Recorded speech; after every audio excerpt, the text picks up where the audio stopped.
Մուրացկան, կնճռոտված ու անշնորհք, եկել ես քո մեծ ամբիցիաներով, բայց հիմա ինչ ունես։ Իսկապես կարծում ես, որ տղաս քեզ հավերժ պահելու է, թե հույս ունես, որ նրա խղճահարությունը երբեք չի սպառվի։ Գայանեի ձայնը որոտում էր փոքրիկ խոհանոցում, արձագանքելով պատերի մեջ։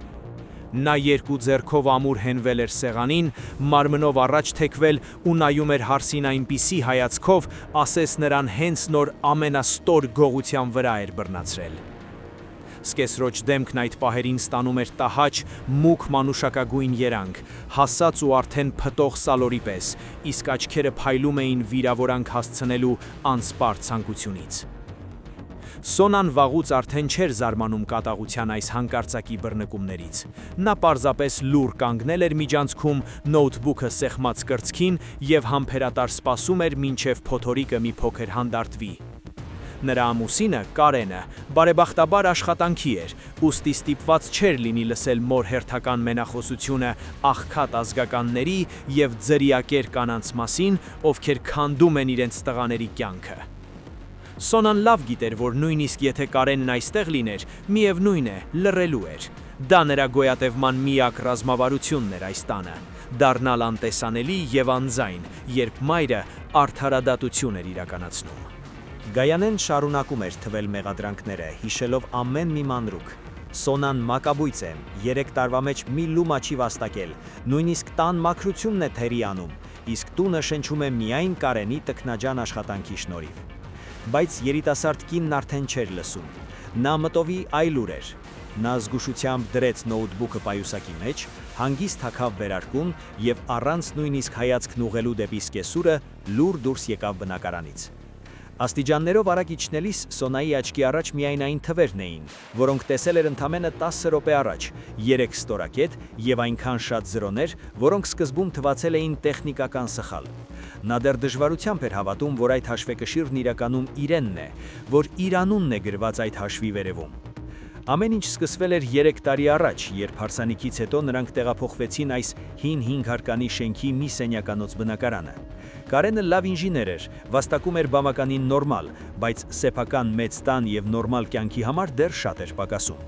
Գայանեն ապրում էր հարևան շենքում և իրեն իրավունք էր վերապահել ամեն օր ստուգայցի գալ, քննադատելով Սոնայի եփած ճաշը, տան փոշին և անդադար հիշատակելով Կարենի նախկին ընկերուհուն, Գոհարին։ Գոհարը, ըստ Գայանեի, ոսկի ձեռքեր ուներ, հարուստ ընտանիքից էր և երբեք թույլ չէր տա, որ Կարենն այսպես տանջվի։ Սոլան այդ ժամանակ միայն լռում էր։ Նա մասնագիտությամբ սննդի տեխնոլոգ էր, մի ոլորտ, որը սկեսրոջ համար համարվում էր անիմաստ ու անհեռանկարային։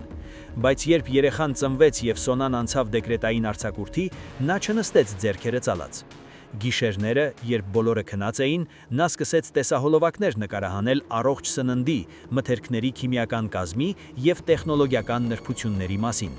Սկզբում դա պարզապես փոքրիկ հոբբի էր, բայց կես տարվա ընթացքում նա հավաքեց 100 հազարավոր հետևորդներ։ Նրա մեկնաբանությունները ողողված էին հարցերով, իսկ շուտով նրա հետ կապվեցին խոշոր արտադրողներ և ներդրողներ։ Սոնան հասկացավ, որ իր գիտելիքը իրականում ոսկի արժե։ Նա լուռ, առանց ավելորդ աղմուկի հիմնեց սեփական առողջարար սննդի բրենդը։ Նա գրասենյակ վարձեց քաղաքի հենց սրտում, հյուսիսային պողոտայի մոտակայքում։ Գաղտնի դայակ վերցրեց երեխայի համար այն ժամերին, երբ ինքը գործի էր, և մինչ Կարենն ու մայրը կարծում էին, թե կինը պարզապես հեռախոսով ինչ-որ անիմաստ բաներ է անում, Սոնան կառուցում էր իր կայսերությունը։ Նրա մենեջերը Տիգրանը և ֆինանսական տնօրենը Անին դարձել էին նրա միակ վստահելի մարդիկ, ովքեր գիտեին նրա հաջողության իրական մասշտաբները։ Այդ առավոտ Անին ուղարկել էր եռամսյակային հաշվետվությունը։ Սոնան բացել էր ֆայլը հենց խոհանոցում, երբ Գայանեն կողքին կանգնած կաթսաները շրխկացնելով դժգոհում էր, թե ինչու է Սոնան այդքան շատ լույս վառում։ Վերջին տողը տեսնելիս Սոնայի շունչը կտրվեց։ Ընկերության զուտ շահույթն անցել էր բոլոր սպասելիքները։ Գայանեն զգաց հարսի այդ տարօրինակ ինքնավստահ հանդարտությունը, այդ հայացքը, որը կարծես ասեր դուք այլևս իշխանություն չունեք իմ հանդեպ, և հենց դա էլ պայթեցրեց սկեսրոջ նոր վեճը։ Բայց հիմա Սոնան արդեն փողոցում էր։ Նա տաքսի պատվիրեց, ընտրելով բիզնես դասը, ինչն իրեն թույլ էր տալիս միայն վերջին ամիսներին, և հաղորդագրություն գրեց Տիգրանին։ Տիգրան, շուտով գրասենյակում կլինեմ։ Պատրաստեք նոր ներդրումային պայմանագրերը եւ այն առանձնատան փաստաթղթերը, որը երեք նայում էինք։ Ես այսօր գնում եմ այն։ Մեքենայի պատուհանից նայելով առավոտյան Երևանի եռուզեռին, նա մտածում էր, որ իր սկեսուրը նույնիսկ չի էլ պատկերացնում իր մուրացկան հարսն այս առավոտ պաշտոնապես դարձել է դոլարային միլիոնատեր։ Սոնան գիտեր սպասել։ Նա չէր պատրաստվում գոռալ կամ նույն կերպ վիրավորել։ Նա պարզապես սպասում էր այն պահին, երբ երեկոյան տուն կմտնի, կնստի Կարենի կողքին եւ հանգիստ ձայնով կասի, որ իրենք տեղափոխվում են, իսկ Գայանեին կթողնի իր հին կաթսաների ու իր ոսկե հիշողությունների հետ։ Նրա հաղթանակը ոչ թե բառերի մեջ էր, այլ այն ազատության, որն այսօր վերջապես դարձել էր շոշափելի։ Գրասենյակի մուտքի մոտ նրան արդեն սպասում էին։ Տիգրանը բացեց դուռը, իսկ Անին, ժպտալով, ձեռքին մի մեծ փունջ ծաղիկ էր պահում։